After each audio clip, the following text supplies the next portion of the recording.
Hello বন্ধুরা বন্ধুরা গুণ করার অনেক নিয়ম তোমরা শিখেছো, কিন্তু আজ তোমাদেরকে আমি এমন একটা নিয়ম শেখাবো যে নিয়মটা সব থেকে সহজ এবং শর্টকাট। এই ধরনের অঙ্কের ক্ষেত্রে 11 দিয়ে যতগুলো নিয়ম তুমি এ পর্যন্ত শিখেছো, আমার মনে হয় এটা তোমার কাছে বেস্ট মনে হবে। তো চলো শিখবো। দেখো এখানে অনেকগুলো সংখ্যা আছে। 11 সঙ্গে এখানে আমি 5 অঙ্কের সংখ্যা নিয়েছি।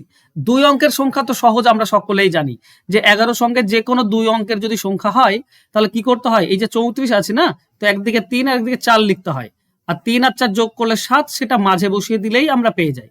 তো এই নিয়ম তো আমরা শিখেছি, কিন্তু এটা 2 অঙ্কের নয়, এটা 2 অঙ্কের থেকে যদি বড় হয়, 3 অঙ্কের, 4 অঙ্কের, 5 অঙ্কের বা 2 অঙ্কের থেকে যে কোনো বড় সংখ্যা যদি হয়ে যায়, তখন আমরা কি করে করব, ভালো করে মন দিয়ে বোঝো।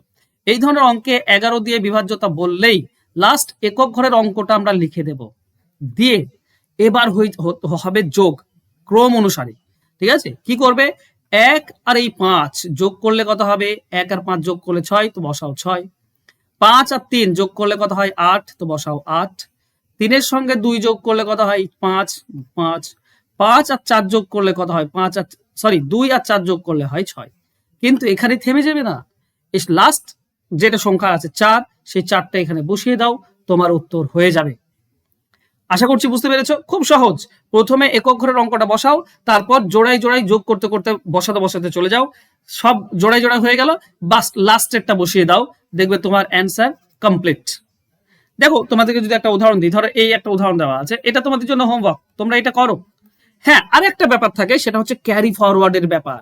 এই যে এই ধরনের অঙ্ক যেখানে হাতে চলে যায়, হাতে থাকে, তখন আমরা কি করে করব।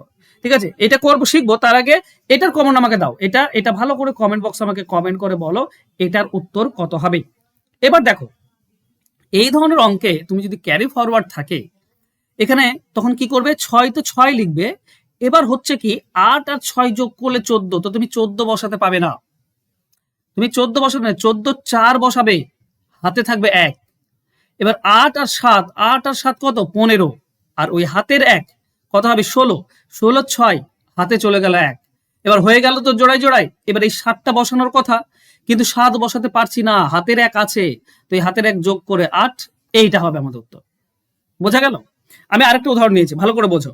এখানে ক্যারি ফরওয়ার্ড হচ্ছে, তো 6 আছে, তো 6 লিখবো। এবার 6 আর 7 যোগ করলে 13 হয়, 13 3 হাতে 1 থাকে। 7 আর 8 যোগ করলে 15, 1 6, 16, 16 6 হাতে 1 থাকবে। 8 আর 9, 8 আর 9 17, আর হাতের 1 18, 18 8 হাতে 1 থাকবে। এবার সবগুলো হয়ে গেল, এবার 9 থাকছে, আর 9 আর হাতের 1 10, বাস এইটা হয়ে গেল আমাদের উত্তর। আশা করছি বুঝতে পেরেছো। এই ধরনের একটা তোমাদেরকে হোমওয়ার্ক দিই, ধরো এরকম দেওয়া থাকে, যদি 11 ইন্টু 8 7 5, তাহলে এর অ্যান্সার কত হবে, এটা আমাকে কমেন্ট বক্সে কমেন্ট করো। ওকে, তো দুটো কিন্তু থাকছে, দুটি তোমাকে কমেন্ট করতে হবে। আর তোমরা যারা ডাব্লিউপি কেপির জন্য অঙ্ক শিখতে চাও, তোমরা একটা ব্যাচেই 5টি জিনিস তোমাদেরকে দিচ্ছি। এক, ফাউন্ডেশন, মানে অঙ্ক তুমি শিখতে পারছো চ্যাপ্টার ধরে ধরে। টাইপস, তুমি চ্যাপ্টার ধরে ধরে সমস্ত টাইপ একসঙ্গে পেয়ে যাবে। অ্যাডভান্স অঙ্ক, চ্যাপ্টার ধরে ধরে অ্যাডভান্স অঙ্কের শর্টকাট ট্রিক শেখাবো। প্র্যাকটিস সেট পেয়ে যাচ্ছ, প্র্যাকটিস সেট, সেটাও চ্যাপ্টার ধরে ধরে, এবং সাজেশন পেয়ে যাচ্ছ চ্যাপ্টার ধরে ধরে। এই ডাব্লিউপি কেপি 2026-27 যদি তোমার টার্গেট থাকে, তাহলে ভর্তি হয়ে যাও। ফোন নাম্বার নিচে দেখতে পাচ্ছ, এই নাম্বারে ভর্তি হয়ে যাও। খুব কম পয়সাতে তোমাদেরকে A to Z দিচ্ছি।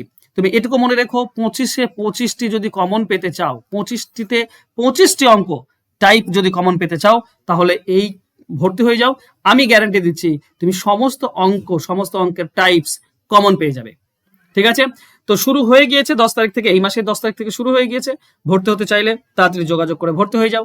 ধন্যবাদ। আর দুটি তোমাদেরকে হোমওয়ার্ক দিলাম, সেই দুটি অবশ্যই আমাকে কমেন্ট বক্সে কমেন্ট করে দেবে। থ্যাংক ইউ সো মাচ বন্ধুরা, দেখা হবে নেক্সট ক্লাসে। ততক্ষণ ভালো থেকো, সুস্থ থেকো, ধন্যবাদ।